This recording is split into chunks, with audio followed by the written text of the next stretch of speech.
कि हजरत उमर के जीवन की एक बड़ी घटना याद आ गई कि एक बार उन्होंने दुश्मन जो नाल दा बादशाह सी, नाल दे देश दा बादशाह सी, उन्हें हजरत उमर नूं खत्म करने वास्ते अपने एक गुलाम नूं भेजिया और उन्हों कुछ इतर दिते, इतर कहंदे सेंट नूं, और नाल एक जहर दी शीशी दिती और यह गल कही कि पहला इतर दई, जदों इहदी स्मैल लैणगे सोहनी लगेगी, फिर नाल ही इतर विच जहर दी शीशी रख दई।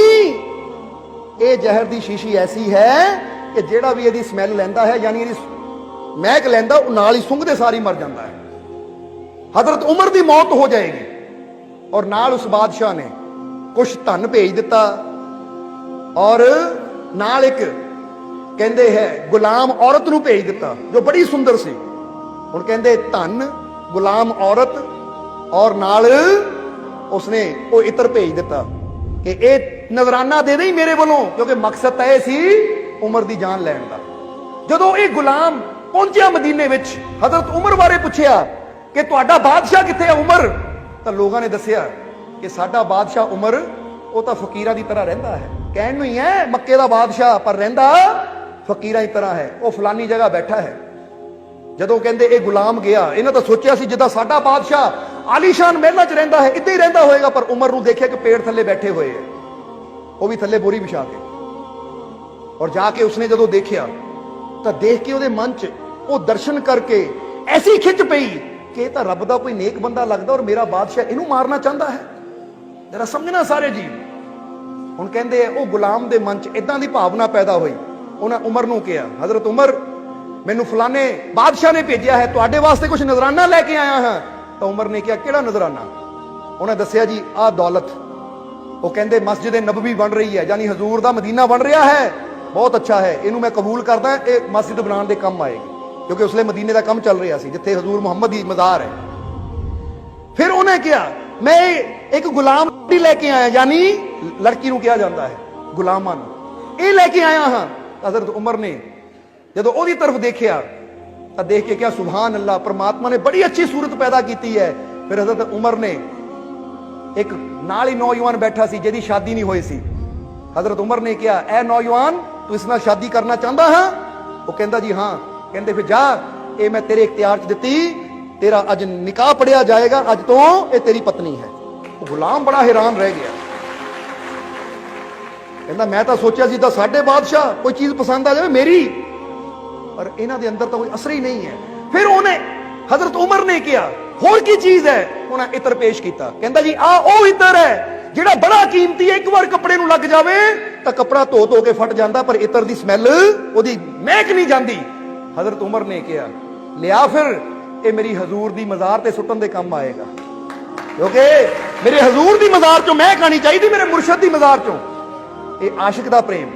हुण जदों उन्हां देखिया अपने वास्ते तो रखिया ही कुछ नहीं, इन्ना रब नाल प्यार करने वाला अपने मुर्शद नाल, तां ओहदे मन च इक्को ही गल आई, कहंदा इन्ना नेक आदमी हुण जे मैं जहर दी शीशी देवां, ये दुनिया तो चला गया तो फिर मैं तेरे हथों बहुत बड़ा पाप होएगा।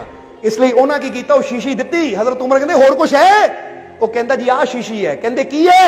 वो कहंदा जी सच दसां इहदे च जहर है, ये जहर दी गंध लैण नाल ही, महक लैण नाल ही बंदा मर जांदा है।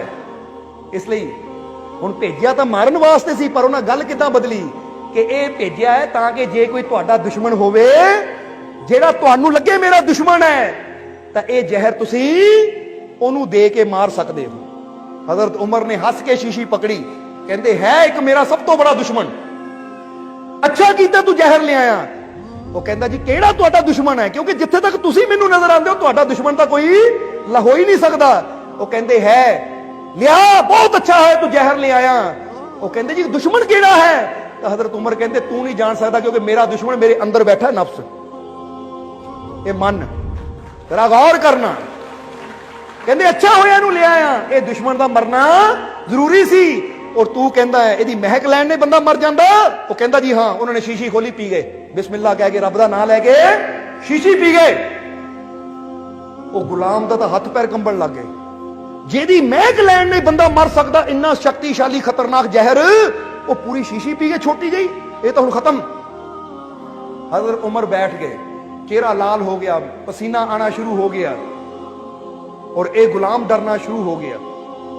10-15 मिनट बाद हजरत उमर ने अखां खोलियां, मुस्कुराए, कहते डर क्यों रहा है, फिक्र ना कर, मैं अपने मालिक के विश्वास से जहर पीता है और मेरे मालिक की ताकत जहर नालों बहुत बड़ी है। जिदा मीरा ने सतगुर के भरोसे जहर पी लिया सी ना, तो जहर ने उन्हें कुछ नहीं बिगाड़िया। हजरत उमर ने की साबित किया, वो कहते दुनिया दे कोई भी जहर ओदी रहमत तो बड़ा नहीं है। इसलिए ये मिसाल तुहानू क्यों दसी कि तुहाडे जीवन च भी कई बार असीं की करते, छोटी छोटिया चीज़ों तो डरते रहते, आ खा लिया मैनू कुछ हो जाएगा, आ खा लिया मैनू किसी ने दे दिता, कोई लड्डू दे दिता, मैनू किसी ने कर दिता, वो भी बहम है, मैनू कुछ हो जाएगा। याद रखो, अपने मालिक ते इन्ना भरोसा रखो, ओदा नाम लैके जो भी खाइए उन्होंने याद करके भोजन करिए, तो फिर किसी भी चीज इन्नी ताकत है नहीं जो साडा कुछ बिगाड़ सके। बस अपनी सुरती, अपना ध्यान अपने मालिक वाल रखना है। तो जिदा हजरत उमर ने कहा कि सब तो बड़ा दुश्मन तो मेरे अंदर है, तो तुसी भी जरा सोचो ਇਹ ਗੱਲ ਨੂੰ कि सब तो बड़ा दुश्मन किथे है। तुसी कहंदे ओ गुआंढी मेरा दुश्मन, ओ फलाना इंसान मेरा दुश्मन, वो कहंदे सब तो बड़ा दुश्मन तो तेरे अंदर बैठा है। मन जो बहमा भरमा नाल जुड़ गया तो तेरा दुश्मन है, जो प्रभु के विश्वास नाल जुड़ गया तो यही तेरा मित्र बन जाता है। इसलिए अपने प्रभु ते विश्वास रखांगे तो फिर